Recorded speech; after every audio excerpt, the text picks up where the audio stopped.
Welcome back. Nous continuons donc notre exploration de ce que est la contraction croisée, épreuve, je le rappelle, de la banque PT. En quoi consiste cette contraction croisée? Qu'est-ce que l'on attend de vous dans cet exercice? Alors, passons en revue d'abord ce qu'il faut faire quand vous êtes face donc à votre texte.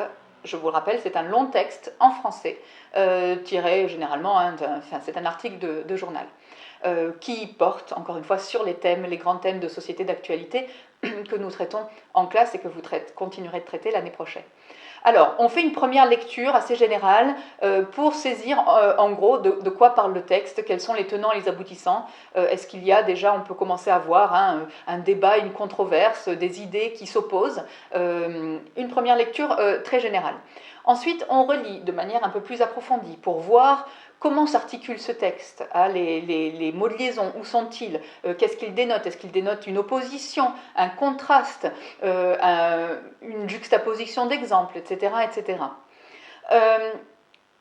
On relit, donc dans cette deuxième lecture-là, on relit aussi pour discriminer ce qui va relever de l'essentiel et ce qui va relever du détail ou de l'exemple.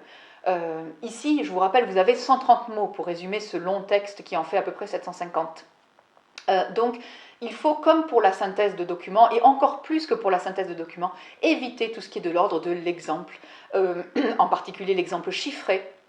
Il faut vraiment se limiter aux arguments généraux, donc tirer le message de l'exemple, à quoi sert cet exemple. Soit il est purement illustratif, dans ce cas-là, vous l'abandonnez, soit il dit quelque chose quand même, et donc dites ce que dit cet exemple, plutôt que de donner l'exemple en tant que tel, un pourcentage, un chiffre, une augmentation, une baisse. Dites qu'il y a augmentation, dites qu'il y a baisse, plutôt que de donner l'écart et le passage d'un pourcentage à un autre, par exemple. Donc ici, on va discriminer de ce qui est de l'ordre de l'essentiel et de ce qui est de l'ordre du détail. On regarde quels sont les paragraphes dans ce texte qui peut-être parlent de la même chose et développent le même type d'idée. Et dans ce cas-là, on les rapprochera, on les encadrera par exemple d'une même couleur pour ensuite rapprocher ces arguments dans notre résumé. On passe ensuite à la prise de notes. Alors, comme pour la synthèse, on prend des notes au brouillon directement en anglais. Cela vous forcera déjà à reformuler et à ne pas faire du copier-coller, à ne pas passer trop de temps sur la traduction non plus. Il ne s'agit pas de traduction, mais il s'agit de bien utiliser tout le vocabulaire, mettre à profit tout le vocabulaire que vous avez pour reformuler résumer ce qui a été dit. Donc on passe à la prise de notes, une prise de notes en anglais au brouillon, et on essaie donc de respecter la chronologie du texte, sauf s'il faut rapprocher certains arguments comme je vous l'ai dit tout à l'heure, mais généralement on respecte la chronologie du texte, et voilà, ensuite on voit ce qu'on peut rapprocher à l'intérieur. Ensuite, on passera donc à la rédaction à proprement parler au propre, et on synthétise d'abord les idées et pas seulement les mots. On ne fait pas du mot à mot, on ne fait pas de la traduction encore une fois. On synthétise les grandes idées phares et on essaie de respecter le nombre de mots. Donc il va falloir aussi garder du temps, beaucoup de temps pour la relecture, pour ce que j'appelle l'élagage, c'est-à-dire on va couper un petit peu s'il y a trop de mots. On va essayer toujours de reformuler, de résumer toujours plus. Pour essayer de parvenir à entrer dans ces 130 mots, plus ou moins 10% encore une fois. C'est généralement plus que moins d'ailleurs, parce que c'est un exercice assez difficile. Donc, il vous faut ici toujours vous baser sur... On part d'idées, on part d'arguments et non pas de mots. On ne traduit rien du tout, on ne traduit pas mot à mot, on part d'idées. C'est pour ça qu'il vous faut un vocabulaire très précis, très varié, et c'est pour ça que vous étudiez du vocabulaire à la maison, que vous avez des tests de vocabulaire en classe. C'est pour vous faire acquérir ce vocabulaire précis, varié, pour pouvoir en dire le plus possible dans le moins de mots possible. Ensuite, on procède dans un dernier temps à une relecture comparée du texte et du résumé. On essaie de voir si on a bien tout, ce qu'on avait surligné, ce qu'on avait encadré, si tout figure bien au niveau des idées dans notre résumé. On vérifie que rien n'a été oubliés dans notre texte. On relit également pour vérifier la correction de la langue, parce que ça, évidemment, vous allez être noté dessus, donc tout ce qui est de l'ordre grammatical, du vocabulaire, de l'orthographe, du franglais, etc. On fait la chasse à tout ça. C'est pour ça, je le répète encore une fois, qu'en classe, vous apprenez le vocabulaire, vous avez des tests de vocabulaire, on travaille de la grammaire, vous avez des leçons de grammaire en ligne, vous les travaillez en exercice en classe. C'est pour ça que j'ai compilé ce qui s'appelle flashcards, pour sortir de l'écueil du franglais. C'est pour ça que vous écoutez de l'anglais à la maison, que vous pratiquez, que vous regardez des séries, des films. C'est pour tout ça, pour mettre tout ça à profit le jour J et dans votre vie de tous les jours, évidemment. Donc, relisez bien votre résumé, faites la chasse à toutes les fautes de grammaire, faites la chasse à toutes les fautes de franglais.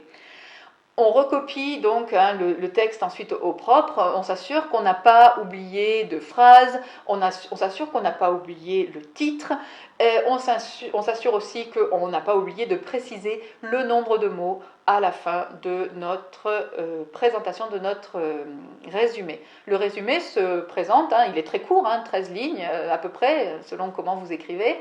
Il se présente quand même sous la forme de paragraphes. Alors, pas un paragraphe par phrase, mais un paragraphe par grand argument qui sera développé dans ce paragraphe. Donc voilà, on n'a pas d'organisation de parties de développement comme on pouvait le faire par exemple en synthèse de documents, grand 1, grand 2 et éventuellement grand 3. Ici, ce sont des paragraphes, on fait un résumé. Ce n'est pas une synthèse organisée, c'est plus un résumé au fil du texte, un peu ce que vous pouvez faire en colle par exemple, dans ce qu'on appelle la synthèse, quand vous résumez ce que vous avez entendu. Sauf que là, il y a un passage d'une langue à l'autre. Donc au niveau de la construction, c'est assez simple. La difficulté réside dans la reformulation en anglais, évidemment, de ce que vous avez lu en français, et donc de la mobilisation de tout ce vocabulaire, de toute cette grammaire. Nous avons vu ce qu'il fallait faire, the do's. Let's have a look at the don'ts, ce qu'il ne faut pas faire. En aucun cas, il ne faut faire de traduction, je vous le disais. Pas de copier-coller. Je ne découpe pas une phrase du texte français pour la traduire mot à mot ensuite, sinon vous n'allez pas vous en sortir déjà, ça va être généralement très mal traduit, et vous allez dépasser le nombre de mots allègrement. On ne conserve pas les répétitions du texte d'origine. On rassemble tout ça. S'il y a un argument répété à plusieurs reprises, on le concentre en un seul argument. Le résumé doit être très concis. On ne prend pas position. Vous vous souvenez, je vous le disais en début d'année, vous avez 3 épreuves, les PTSI. 2 de ces 3 épreuves ne vous demandent absolument pas de donner votre avis et se fichent de ce que vous pensez de la question. Il n'y a qu'en expression écrite où vous allez pouvoir vous exprimer, et à l'oral évidemment ensuite, exprimer ce que vous pensez et apporter des choses de l'extérieur. En contraction croisée, comme en synthèse de documents, on n'apporte rien de l'extérieur, on n'apporte rien de son point de vue. On n'ajoute rien. On ne garde que ce qui était dans le texte. Donc, on ne fait pas de polémique, on n'insinue pas que ceci pourrait être bien ou cela pourrait être mal. Si le texte ne le fait pas, on ne le fait pas. On ne fait ni introduction ni conclusion. Je vous le disais, au niveau de la construction, c'est assez simple. C'est un titre, plusieurs paragraphes dans l'ordre chronologique du texte. Point. Pas d'introduction de texte, pas de conclusion. On commence tout de suite dans le vif du sujet. On ne fait pas figurer d'exemple, pas d'illustration, pas de phrase illustrative, comme le dit le document, etc. On ne dit rien de tout ça. Si une personnalité, par exemple, est mentionnée et que vous savez et vous sentez que c'est très important, si par exemple le président américain est mentionné et que c'est très important parce que c'est sa politique à lui, évidemment vous allez mentionner son nom.